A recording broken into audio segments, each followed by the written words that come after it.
Hey everyone! With Monster Hunter Rise coming out later this week, I wanted to take the opportunity to do a quick little video talking about my ideas, predictions, or hopes for the meta in Monster Hunter Rise. When I talk about meta, I'm not talking about the most effective tactic available, as I feel like it's most commonly understood. Instead, what I'm trying to refer to is the game within the game. When you take all of the mechanics, functions, rules, and everything within a game, how those things interact to actually impact player experience and meaningful choice for the player is kind of what I'm trying to get at, right? Because when we talk about how a game functions, we shouldn't just do it for the top of the top, the speedrunners, or pursuing that expert peak level play. We should do it for everyone at every level of the game. So with that in mind, I'm going to go ahead and throw up an outline on screen, and you can follow along with that or skip to any parts of the video. I'll try and timestamp it as well, and that way if you're looking at the list and thinking, oh, I want to see this thing in particular, then go for it, check it out. Unlike my normal content, I don't actually intend for this to be scripted, so I'm just going to go unhinged, go with the flow, get my ideas out. Yeah, so hope you enjoy that. So the first thing I would really like to see in Monster Hunter Rise is better balancing around elemental weapons. And I mean this in several different ways. I want elemental weapons to be strong and worth going for. I want all weapons, pretty much by the end in some degree, to be viable with each other because of this. But that's also not to say that I don't want raw weapons to still have their place. My belief has always been that raw weapons should be a good bread and butter option if you're just wanting to move through stuff easy, without having to think too much about your build and such. Like if you're farming, various monsters for people, fine. But elemental, when you're really wanting to stack the damage and speed, really focus on the parts that you're hitting and how much damage and reward you're getting out for it, I think elemental should come up on top. There's a couple things in the game that I feel like is hinting towards this. For one, the elemental numbers on the weapons that we've seen revealed in the actual game are pretty huge. In particular, I know Gaijin Hunter tweeted out the Kezu Hammer has 3 times, or maybe even more, the elemental damage on it that it normally would have for that stage of the weapon.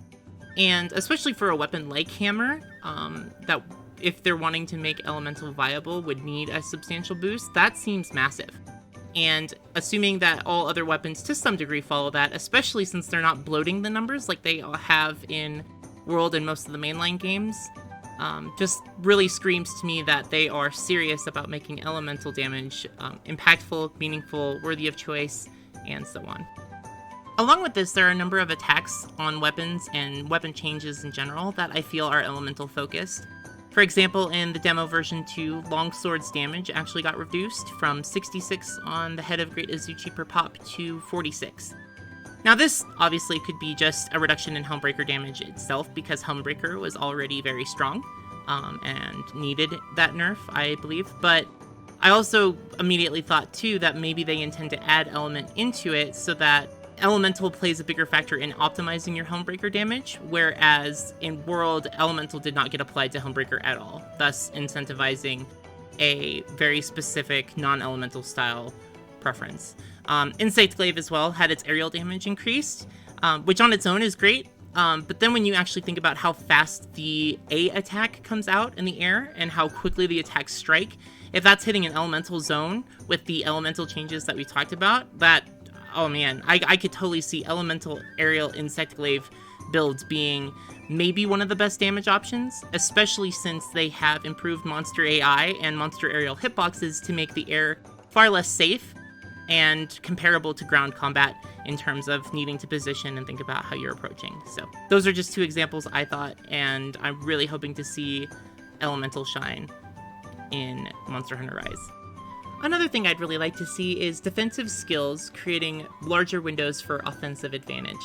An example of this would be Evasion 2 in Classic Monster Hunter when I was playing Longsword. Even though the Longsword could reposition, sometimes in order to keep damage, it was just easier for me to evade through an attack and just keep going. And often, I was able to increase my hunt time by a good 4 to 5 minutes just because of the fact that I could stay engaged longer, quicker, didn't have to heal as much, whereas even repositioning, sometimes you have to stop and delay your attacks in order to make sure you do it right. So I like the idea of being able to take defensive skills to improve uptime in other ways than just straight boosts your damage. And there's a lot of changes that we've seen to the weapons that reflect this. A lot of weapons getting guard points that they didn't have before, or built-in natural guards that they didn't have. Iframes added to certain things, let alone all the Silkbind attacks seem to have some form of a guard or an evade or something built into them. Rocksteady also, to help allow the player to use that to their advantage, break through whatever the monster's doing, and continue the attack. So the Wyvern Fire has a guard on it, and because the enemy knockback in Rise seems so much higher than it was in World, where most attacks can just knock you out of a guard or push you back enough to kind of cancel your counter or attack, guard is going to be pretty crucial, I think, for a lot of weapons like Gun Lance or Charge Blade, especially if the iframes that have been added to Silkbinds and other things end up being able to be impacted by Evade Window. That would just be ludicrous and nuts for helping the player keep uptime. So I also noticed in the demo that a lot of weapons mobility was much more restricted. Switch Axe immediately felt to me like they were altering the hops on both sword mode and axe mode, either making them shorter or more restrictive in their recovery frames. And for that reason, I definitely had to relearn how to move around the monster, not just with the attacks that it has, because all the attacks are very motion oriented, but just understanding that I can't just be up in the face, all aggressive all the time, unless of course I'm using Silkbinds or perhaps something like Evade Extender, where it's going to be able to afford me better repositioning tools, better distance on the hops, and everything else. And so using this as an example, it makes me feel like Evade Extender is going to get buffed on both ends. First end being that some weapons are just really going to benefit from it because without it they feel so planted. And also maybe even buffing the effect greater so that each instance of Evade Extender feels like you're adding a very substantial difference and helping you really plan out your build with it in mind. Another aspect that I feel plays into this defensive skill list is how the interaction between monster and hunter has been tightened greatly. In World, what they ended up doing was making the players have very, very few recovery frames on any of their animations to kind of keep you constantly moving. There was still commitment, like Monster Hunter has always had, but not nearly to the degree as I can feel when I play classic Monster Hunter. And Rise, to me, when I touched it, immediately felt like it was the balance between the two, where monster animations were well telegraphed and fluid, but also swift, and the locking of my animations was a little bit more rigid, so I had to start planning out what I was doing more. Defensive skills, either through guard, evade extender, and so on, would really help this interaction and help emphasize the importance of using defensive tools for offensive gains.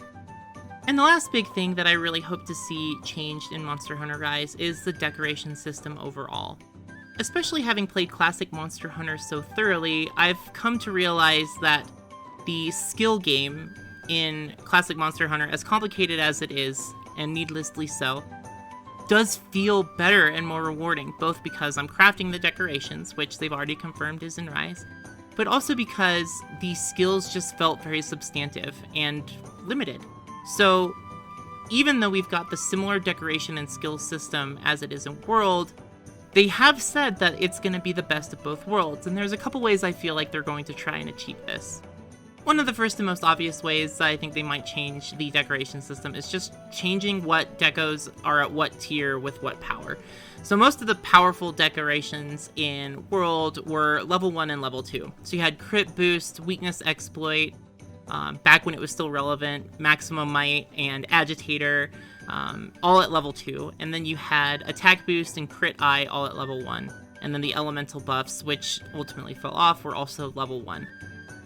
What this meant is that combined with the fact that they had alpha and beta sets, and they had such a rich economy for allowing level 1 and level 2 slotting, you basically got to take whatever skills you wanted, or in the very least picked a piece of equipment where you could just make it the most powerful on its own. And there's some value to that, sure. Like, you know, if you want to have an additional skill and you're able to slot in the offensive skills you want, great. It also meant that you just had too much easy access to all the really powerful stuff. Having, before Iceborne, maximum might, weakness exploit, crit level 7, attack boost 7, agitator maybe, or very prominently peak performance for speedrunning, it just you could just stack it way too much. But if something like Weakness Exploit or some of the more powerful skills were pushed back to, say, level 3, and they really restricted level 3 decorations, that would make a big change. Or the fact that there are no alpha and beta sets means that they really get to tighten how much slots are available and may really scale that down to where at most you might have level 1 slots 3 times, a level 2 slot with maybe a level 1, any combination that would make it work. Along with that, I also see them changing how certain skills and decorations scale based on what level they're at.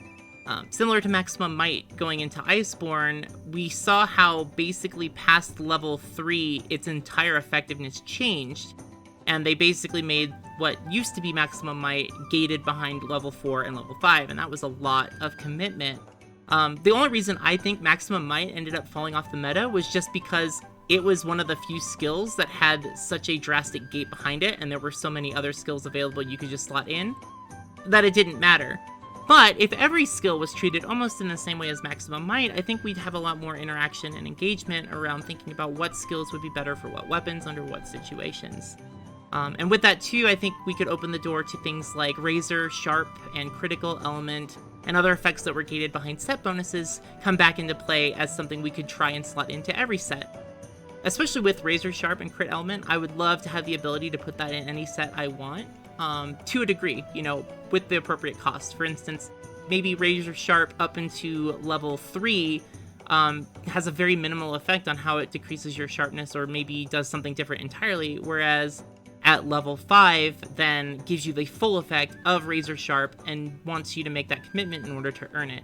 And I feel like Crit Element could even scale similar to Critical Boost, where the first stage of Crit Element maybe gives you 5% damage of the critical hit through elemental damage, then 10, then 20, or however they want to scale it in order to make it balanced.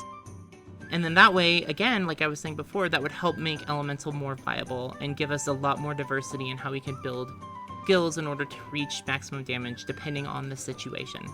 The way to make Elemental great again is not by building Crit Element into weapons and then giving those weapons high elemental damage and then making it all RNG. God, no, please never do that again with Kolfrov. RNG is just bad. I don't want it. Don't put looter shooter mechanics in my Monster Hunter game. Alright, and that covers all the main things that I'd really like to see in the meta for Monster Hunter at different levels of play. There's more that I'd like to go into, but I felt like they were so minor that they didn't really belong in their own category, but these would be the 3 main things. And just as a final note, I'm actually really impressed with Ichinose ability to understand his own game balance and the meta, and actually play to that. Through replaying all of the classic Monster Hunter games, I've really seen a trend with his in particular that just, to me, feels like he gets it, he nails it, and so even if it's not perfect, and even if what I've said here isn't in the game, I am confident that we're still going to have a healthier metagame than we had in World and Iceborne, and I honestly can't wait to see that. If you guys enjoyed what I had to say here, then please like and subscribe to let me know I'm doing a good job. If you didn't like what I had to say, please give me a dislike and a comment so I can do better for you next time. With Monster Hunter Rise coming out this Friday, I can't wait to get out there and start hunting with all of you guys. I hope everyone has a wonderful week, and take it easy.